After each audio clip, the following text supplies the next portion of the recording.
What's going on, guys? My name is Triforce Addiction. Welcome back to another Camo video. So today we are going to be discussing the newly released FFAR assault rifle. So I'm pretty sure a lot of you guys want to hear my opinion on this weapon, and I do apologize for not streaming yesterday. Trust me, I was not really in the right mood to do so, and I'll probably explain it in a later video. But as of right now, I think it's time to discuss the FFAR because I did recently get Damascus, and I'm currently still grinding diamond camo for it. I'm about like maybe 80 to 90 games in. So I'm pretty close with, just finishing the grind, but of course, there's a lot more work to be done after that. I have to get legendary in ranked, as well as, reaching level 300. So we do have, this season has a lot of stuff that we do need to discuss. So first off, just in case you guys don't know what the FFAR is, it's basically probably one of the more well-known and I guess more popular assault rifles in the Black Ops series. This was in Black Ops 1 as well as Black Ops 3 and until recently Black Ops Cold War. It goes by a few different names. For the most part, the one that we usually are familiar with is with either FAMAS or the FFAR, but it also does stand for Fast Firing Assault Rifle, I think. The thing is that both Infinity Ward and Treyarch have had their fair share of using the FAMAS. Of course, when it comes to the Infinity Ward games, they usually have it as a 3-round burst. For this game, for some reason, they decided to make the FR 556, which is basically the FAMAS, into like a full auto. I don't know why they did that, but yeah.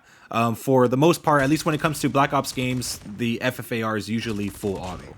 This gun does have quite a history of being a pretty good assault rifle. I believe it was actually one of the first DLC guns for Black Ops 3 that you could get through supply drops. And at the time, it was probably one of the best assault rifles until they nerfed the recoil, making it much more, jumpy. As it goes for Black Ops Cold War, it was part of the meta for quite some time. Of course, it kind of like died out, in the middle of the year. But overall, it was a pretty solid gun in that game as well. But in this game, it seems to rival that of the M13. This is basically the Black Ops version of the M13. If you guys want, later down the line, I will make a comparison video between the M13 as well as the the FFAR. I still keep making that mistake, but yeah. I will make a comparison video between the two if you guys actually want me to. Just let me know in the comments. So this gun, of course, is not without its downsides. A lot of people have said that it does have horrible sprint to fire time.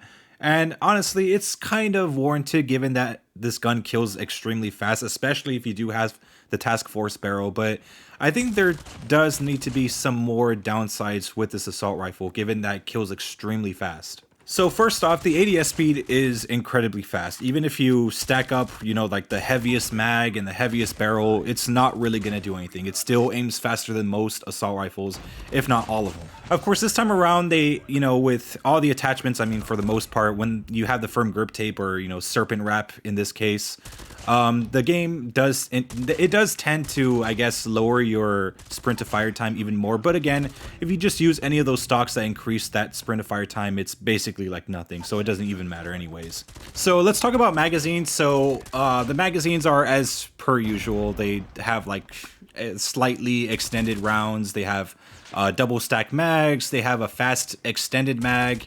I think they have like two of them. One that's like 38 bullets and the other one that I think that's 46. Of course, they don't really have significant downsides, like I said, because the ADS speed, if you use one of those grip tapes, it's not even going to matter.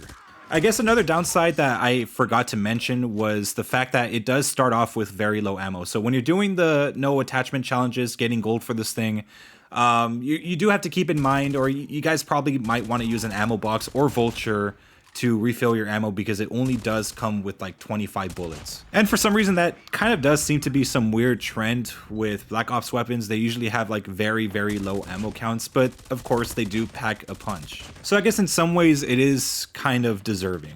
As for the other stuff like the lasers, the stocks, everything, it's just more or less the same as like any other Black Ops weapon. But I do have one complaint with at least one of the attachment parts is probably the barrel section. So really, other than just the Cavalry Lancer barrel, the other barrels in this game are completely pointless. Again, outside of both like the Task Force and the Cavalry Lancer, I forgot to mention that one too. But yeah, I think that's a huge issue that most of these Black Ops weapons have. Like usually the Task Force or the Reinforced Heavy or like maybe the Cavalry Lancer at times will be like the best barrels, but then they have like all these other ones that don't even really matter. So yeah, I think they should just stop making all these extra barrels that just, again, that won't even that no one would really use. But again, I do kind of understand why they have it like that, because keep in mind, there are a lot of new players coming into this game every day, and they don't have like, 60,000 XP cards at their disposal to just like, to just level everything up immediately like most of us, I guess, dedicated players do. So yeah, I do understand they have those barrels just to hold it off until they unlock the better ones. So it's understandable. Muzzles, I don't really think they have to cover that. They just have the same stuff, the light suppressor and just the agency suppressor. Honestly, I think the agency suppressor is probably going to be the best bet for the most part. But yeah, now let's actually talk about the camo challenges, because it is a little tricky with this one. So first off, the sand camos, obviously, like I'm pretty sure no one really likes the sand camos, especially for those that max out their weapons right away. I mean, you're most likely going to get those challenges done before you even finish the sand camo. I think it's a little excessive for assault rifles, but that's typically how it is in most COD games. Assault rifles usually demand the most. I think you need like 600 to 800 kills or something like that for the FFAR. For long shots, that is going to be quite a bit of a challenge. I mean, this gun doesn't have that much range. Even if you use task force barrel, it does kind of fall behind in that department. But in most cases, you're not really going to have to worry about the range. It doesn't really matter too much. But when it comes to long shots, you are going to have to. So I do recommend using like a 3x scope, maybe 4 times, or even just a regular tac scope. I mean, whatever works for you to help you get those long shots. Headshots actually surprisingly wasn't that hard. I know most fast firing assault rifles that have lower damage are a little bit harder to get headshots with, but this one was actually surprisingly easy. I mean, sometimes I know a lot of people have probably faced this issue before where for a fact that you should have gotten a headshot, but it just didn't register. This one actually is pretty accurate for the most part. Like, you are going to get guaranteed headshots a lot of the time. I do recommend using the task force barrels as well, because unlike most task force barrels, this one actually does increase the damage of the weapon just slightly, not too much, but enough for you to 3-shot to the head, kind of like how the M13 is. So as for the hip fires, I don't really think that's going to be too much of an issue. Just use the red laser or the green laser if you're not confident enough in the weapon's base hip fire. And I say that because, I mean, for the FFAR, the hip fire is actually pretty good. Probably a little bit too good for a gun like this, but yeah, it's very solid. It's not going to be an issue at all. As for the tigers and the reptile camos, I mean, it's pretty self-explanatory. Just, use all 5 attachments for the tiger, and just for the reptile, just don't use any attachments. It's pretty simple. So surprisingly, this time around, they actually gave us Damascus camo to use on the FFAR. I mean, for the most part, at least for, the recent seasons, like every single time you try to get Damascus, or if you have it, they don't really give it to you even after you get gold. So I don't like that. I think they finally fixed it. Probably not. It's probably going to happen again next season with the Grau. I'm not really that sure. But yeah, we actually got Damascus this time around. So this is what I have for the class setup right now. I have Agency Suppressor, Task Force Barrel, CQB Pad, as well as Salvo 44 round fast mag. I thought it was 46. Sorry about that, guys. And also the Serpent Wrap.